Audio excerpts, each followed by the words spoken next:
গ্রামের মানুষের এমন অবস্থা হলো যে কেউ আর কোনো জরুরি কাজ ছাড়া সন্ধ্যার পরে বাড়ির বাইরে বের হয় না, আর বের হলেও লণ্ঠন হাতে করে কয়েকজন মিলে বের হয়। এভাবে যখন গ্রামের সব লোক ভয়ে আতঙ্কে দিশেহারা, ঠিক সেই সময় ইসমাইল ব্যাপারীর বাড়ির কাচারি ঘরে দেখা মিলল পাকা দাড়ি ভর্তি মুখের সাদা পাঞ্জাবি পরা এক অচেনা লোকের। তিনি যখন গ্রামে সেই কাচারি ঘরে এসে বসেছেন, ততক্ষণে সন্ধ্যা নেমে গেছে। সবাই গোল হয়ে বসে তার চারপাশে। তিনি বললেন তার নাম মৌলানা কালুশা ফকির। তিনি ভবঘুরে মানুষ, এক এলাকা থেকে আরেক এলাকায় ঘুরে বেড়ানোই তার নেশা। আর বিভিন্ন গ্রাম ঘুরে ঘুরে নামাজ কালাম পড়েই তার জীবনের শেষ দিনগুলো তিনি কাটিয়ে দিতে চান। তবে এই গ্রামের পাশ দিয়ে যাওয়ার সময় একটা পাগল ছেলেকে দেখেন তিনি। তার পিছু নিয়েই এই গ্রামে প্রবেশ করেন। সব শুনে ইসমাইল ব্যাপারী তার গ্রামে ওলা বিবি আসা থেকে শুরু করে সবকিছু খুলে বলেন রাখাল ছেলেটি কিভাবে পাগল হলো, তারপরে গ্রামের বাচ্চা শিশুদের নিয়ে উৎপাত, তাদের রহস্যজনক মৃত্যুর ব্যাপারেও তিনি সবকিছু জানান। তারপর মৌলানা কালুশা ফকিরের কাছে আছে কি কোনো সমাধান? Bhoot.com with Russell। Welcome back. আশা করছি আপনারা সবাই ভালো আছেন, ভালোর দলে আছেন। আমিও ভালো আছি আর ভালোর দলে আছি। আজকে যিনি ঘটনা পাঠিয়েছেন তার ঘটনা আমার অনেক পছন্দ, এবং তিনি যে শিরোনাম ব্যবহার করেছেন সেটিও আমার চমৎকার লেগেছে। কথা না বাড়িয়ে সরাসরি ঘটনায় যাচ্ছি। যেভাবে লেখা আছে সেভাবেই পড়ে শোনাচ্ছি।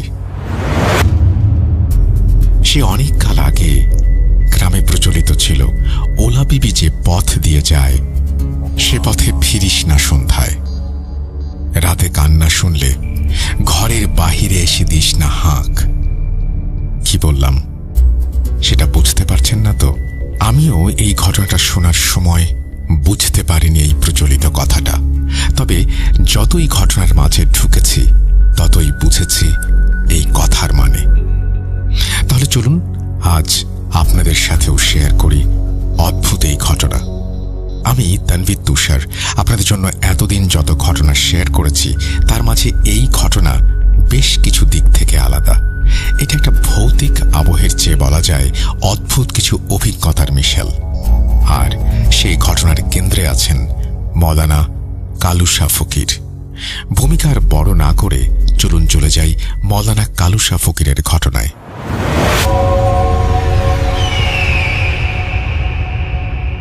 ঘটনার সময়কাল ঠিকভাবে বলতে পারেননি ঘটনার কথক, তবে তিনি বলেন দেশভাগের আগের সময়ের একটা ঘটনা। বাংলাদেশ নামে কোনো দেশ তখনও জন্ম নেয়নি। ভারতবর্ষে বিভিন্ন জায়গায় ছড়িয়ে ছিটিয়ে আছে জমিদার প্রথা। আজকের বাংলাদেশের উত্তর অঞ্চলের এক গ্রামীণ এলাকা, অবারিত ফসলের মাঠ আর বিঘার পর বিঘা ছনের ঘন জঙ্গলের মাঝে বেড়ে ওঠা একটা বাড়ি। সেখানে শুধুমাত্র একটি সম্ভ্রান্ত পরিবার বাস করত। বাড়ির কর্তার নাম ছিল ইসমাইল ব্যাপারী। তাদের ঠিক জমিদার বলা যায় না, কিন্তু গ্রামে তাদের রয়েছে বিশাল জমির মালিকানা। স্বামী আর স্ত্রী মিলে দুজনে বাস করতেন সেখানে, আর চাকর চাকরানি মিলে মোট 10 জনের মতো লোক। তাদের সেই বাড়ির সামনে দিয়ে এঁকে বেঁকে একটা ছোট নদী চলে গেছে, আর নদীর অপর পাড় দিয়ে পায়ে হাঁটা পথ, আর দুই ধারে বিশাল ছন কাশফুলের গাছ, সেই সাথে একটু পরপর বাবলা গাছের সারি। তাদের বাড়ি থেকে নিকটবর্তী গ্রাম বেশ খানিকটা দূরে। জমির আইল ধরে পায়ে হেঁটে প্রায় 10 মিনিটের মতো লাগে। আর তখন গ্রামের বাজার, যেটা মূলত গঞ্জের হাট নামে পরিচিত, সেটাও ছিল কয়েক কিলোমিটার দূরে। আর সেখানে যেতে পাড়ি দিতে হতো বাঁশঝাড় সহ বিভিন্ন গাছের ঘন জঙ্গল। ইসমাইল ব্যাপারী সেই গঞ্জের হাটে ব্যবসা করতেন। সপ্তাহে 2 দিন তার চাকর কয়েকজন সাথে নিয়ে বর্ষায় নৌকা আর শুকনো সময়ে হেঁটে যাতায়াত করতেন। এমনি এক সময়ে শীত তখন যাই যাই করছে প্রকৃতি থেকে। চারপাশে তখনও শীতের আমেজি নেমে আসে রাতের বেলায়।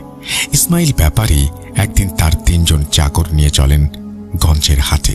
আসবেন পরদিন দুপুরের দিকে।